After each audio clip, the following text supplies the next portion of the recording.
and welcome to Book 101 Review. Book 101 is all about the books that I've read for the last 40 years, and today I have my special guest. She is a brain injury survivor, healing guide, faith warrior, and of course, a coach too, no other than Miss Nicole Gibson. Awesome. Hello, hello. Welcome to Book 101, Miss Nicole. And can you please introduce more about yourself? Yes, so as Daniel said, my name is Nicole Gibson. I'm a brain injury survivor.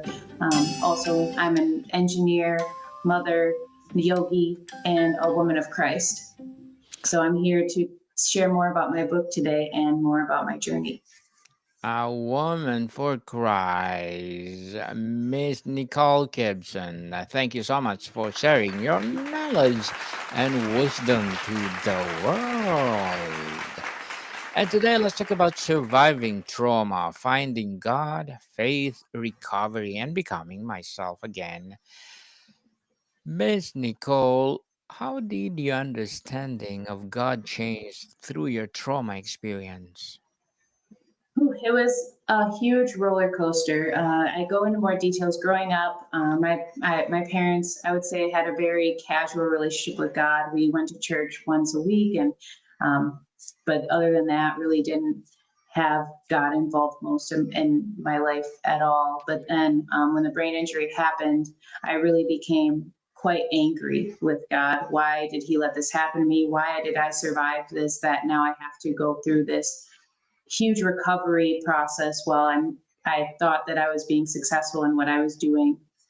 And then as I continued to go through the recovery, I became more and more angry when finally I got to a point where I was like, actually, I can't do this on my own. So that's when I started seeking God. And when I started seeking Him again, I really started to see things turn around for me and started to really mentally and physically heal. What spiritual practices become most meaningful during your recovery? Oh, well, I would say it really started with just prayer, just starting with conversing with God. I will say everybody's relationship with God is meant to be different, and really the avenues of that relationship, I would say, will change through every aspect of your life. For me personally, I really started just with prayer. And now today I do a little bit of, I go to church every Sunday, well, every Sunday that I can. And then I do read the Bible on my own. I try to study the Bible and really understand the details there. And then also share things, knowledge and things that I learned with my friends. Miss Nicole, why do some people find faith after trauma while others feel abandoned by God? I felt both. So I definitely think I, it's difficult to say why because everybody's experience is a little bit different. But I can share why I felt abandoned, and truly it was because knowing that.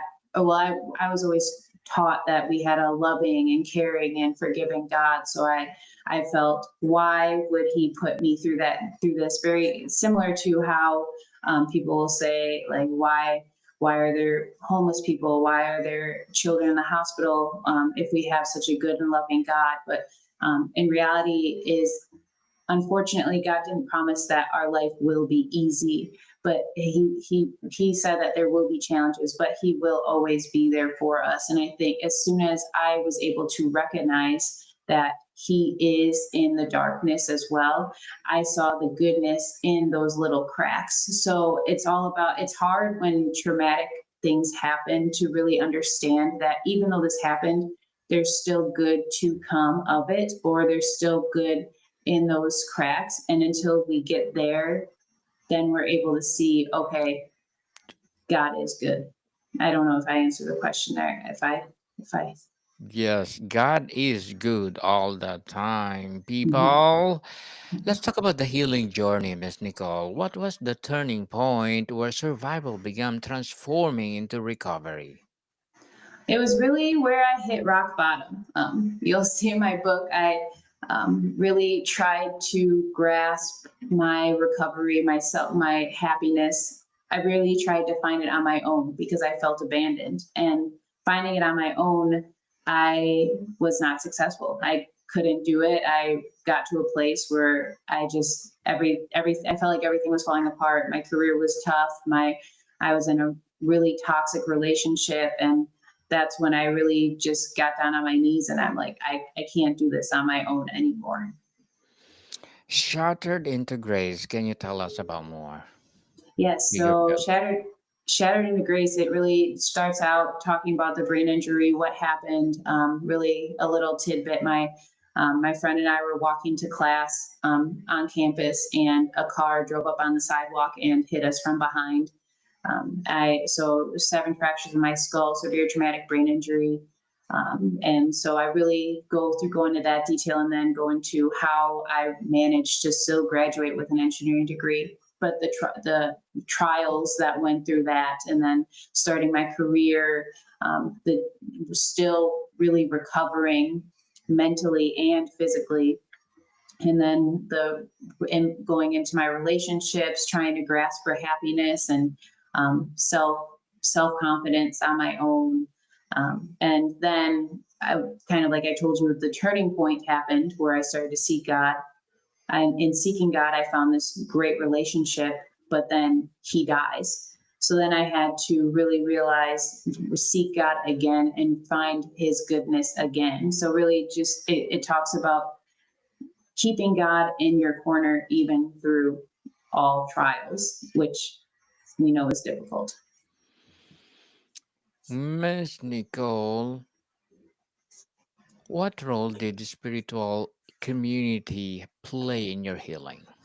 Oh, it was huge. And I'll shout out my two best friends, Judy and Dora. They have been my rock since day one. Like they became my friends in college when I was really right after the accident, and they always have been God fearing women. And they started sharing different Bible passages and sermons and things with me from day one. But that was at a time where I wasn't willing to accept it. But they always saw the good in me, so they continue to stay in my corner, continue to share things, and them staying there and sticking by my side definitely helped me finally find that positive relationship with God. Positive relationships with God. Have faith in God, people, and He will lead you a better place. Practical spirituality, Miss Nicole. What scripture or prayer become your anchor during the darkest times? Oh, that's good. The one that I have in my book, here's a view of my book. Right in the beginning is, for I know the plans I have for you, declares the Lord, plans to prosper you and not to harm you, plans to give you hope and a future. Jeremiah 29:11. That one is my go-to every time I'm in a dark place. Totally, totally empowering verse, Miss Nicole. And as an author and well, as a coach, what are your short term and long term goals? Short term, really start to really get my book in the hands of those that are meant to read my story and it's meant to help in their journey. Long term, help women, either through going to conferences and speaking, or helping women coach with them on one. Really help them navigate either trauma, severe life changing experiences, and how to work through your career and relationships even after those situations. Good luck to your goals, Miss Nicole, and looking forward for more success. And what would be your piece of advice for those people out there who want to be an author as well as to be a coach? I would say really work on. I would say really work on your strength, or identify your strengths, because everybody has their one or two strengths that they may not have identified, but that is what your special tool is. And when you identify that strength, then you're able to help others by using that strength that you have. So I think first do the work within yourself, and then you'll be able to help others. Empowering advice, Miss Nicole. And can you please recommend a book or books that influence your journey? Yes, so I would say they're Defining Comparison by Nona Jones. That one really made a difference in my life. But then after I read that, I picked up The Memo. I can't remember. I believe the author is Minda Harris, something like that. But after I read that book by Nona Jones, I picked up The Memo, and after I read that, I was like, okay, it's time for me to share my story as well. So those two books not only help identify, like help with a relationship with Christ, but also help women, empower women as well. Empowering women all over the world is something else. Thank you for that. Recommended books, Miss Nicole. And were there moments when you doubted recovery was possible? And what kept you going?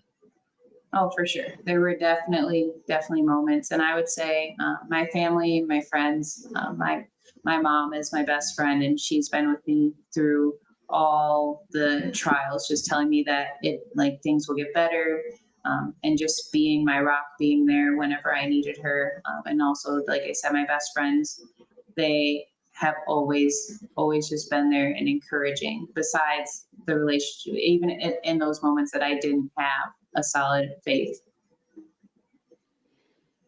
How did your faith evolve during your recovery? Were there moments when you felt abandoned by God?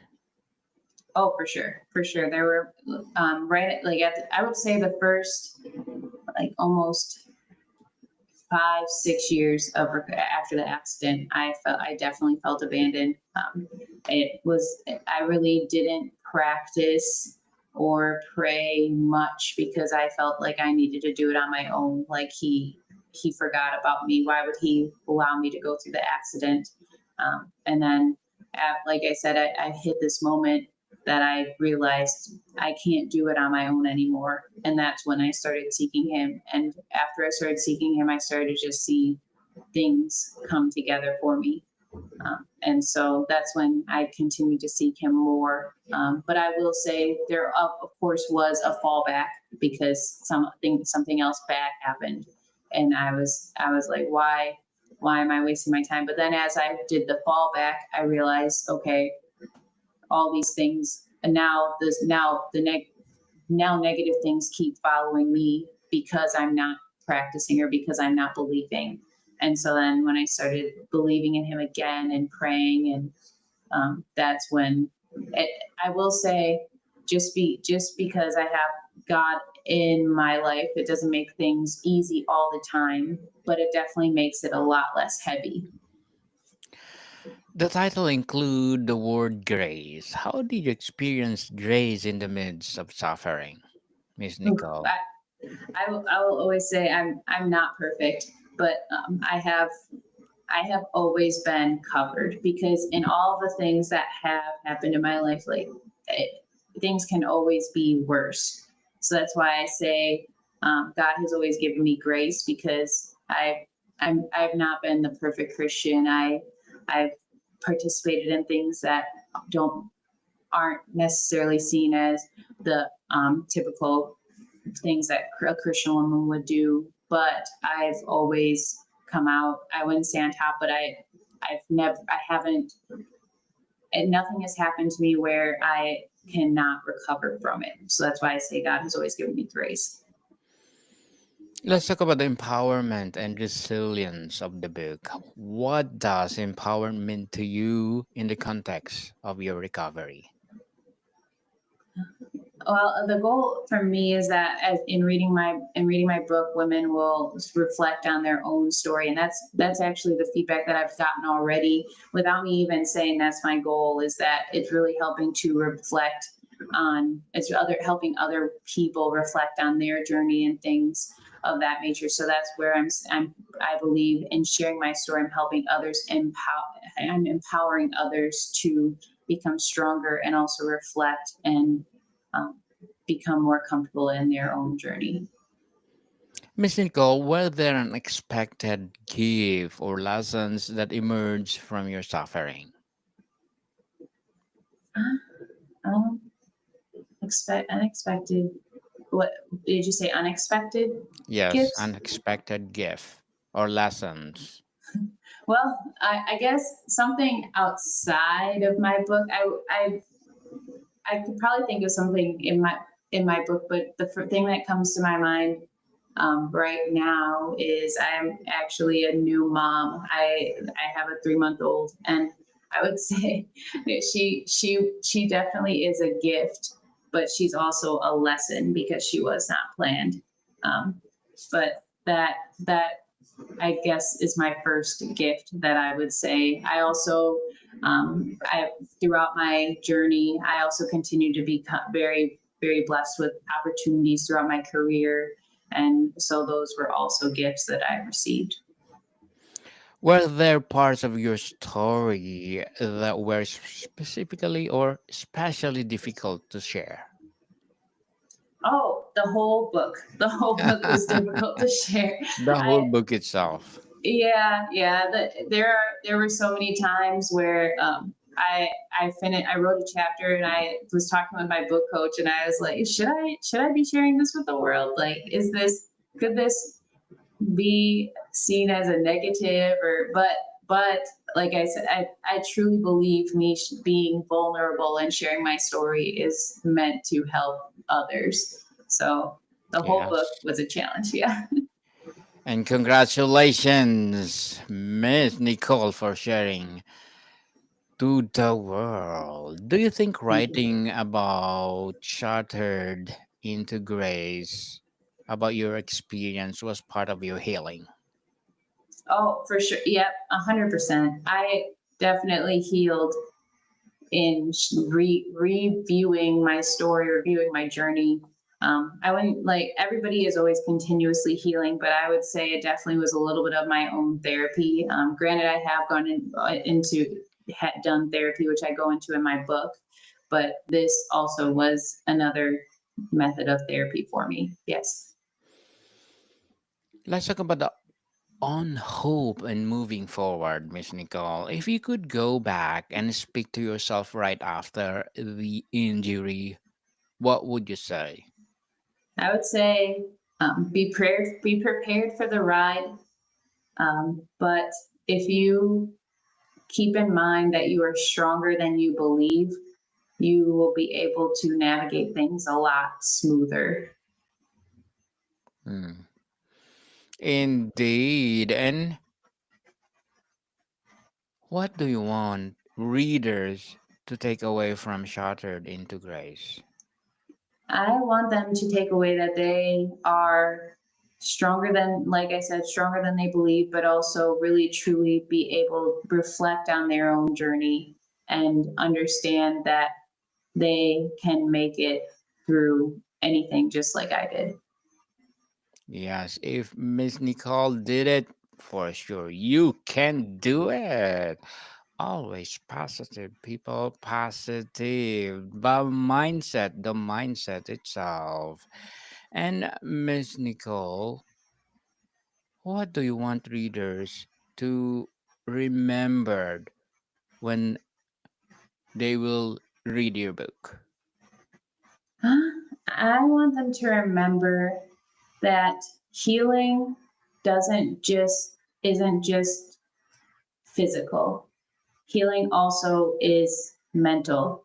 So just because you healed from those fractures, that emotional healing is just as important or more important than the physical healing because that emotional healing can really will carry with you unless you address it right away, and it will impact every single stage that you have in your life. Definitely. How do you define healing? Is it destination or ongoing journey?